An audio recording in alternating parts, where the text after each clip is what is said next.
Expert divers have so far rescued 8 boys from the flooded caves in Thailand, leaving another 4 youngsters and their football coach to be brought out safely. After day 2 of the rescue operation, Thai Navy officials said that 4 more boys had been led out to safety on Monday. This after oxygen supplies were replenished along the route during the day. As the rain continues to fall in the area, threatening higher water levels in the caves, leaders are quoted as expecting the operation to be completed by Friday at the very latest.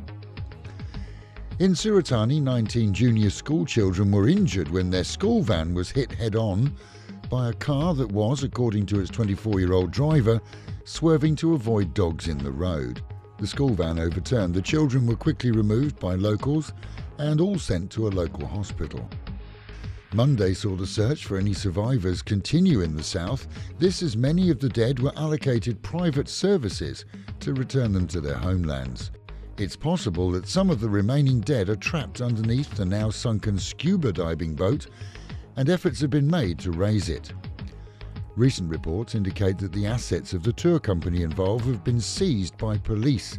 42 bodies have so far been recovered, all, we're told, wearing life jackets, but of the type suited to scuba diving, where the swimmer can in fact lean forward in the water.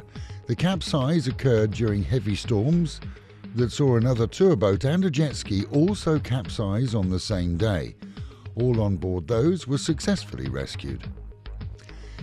His Majesty the King of Thailand will oversee the Supreme Council of Monks in the nation following a newly endorsed Monk Act. His Majesty will become the head of church in a similar way to Her Majesty the Queen Elizabeth in the UK. As the patron of Buddhism and other religions, the new act revives the status of previous kings back to Rama V. Meanwhile, at home and in Pattaya, local pubs and bars are excited at the prospect of Facebook clinching a deal for the English Premier League football broadcasts. That could see all free to use for any user and played on TVs globally.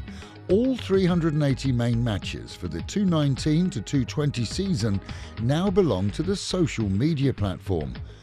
That's a game changer for the local digital TV and pay TV operators here in Thailand, who charge high fees for commercial licenses.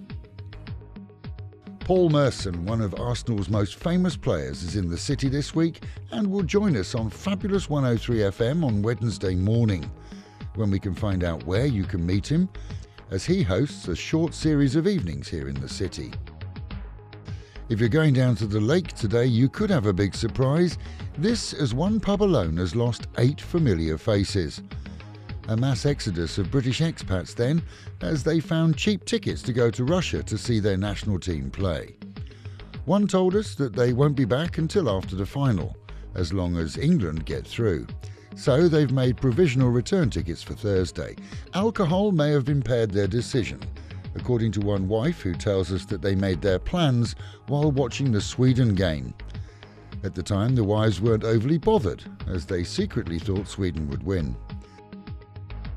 And with the Met Office promising highs today of around 32, dropping down to 28, and an excellent chance, if not welcome, of storms during the day, that is the local and national news from Fabulous 103 FM, keeping you in touch with Thailand and of course with Pattaya, the city of fun.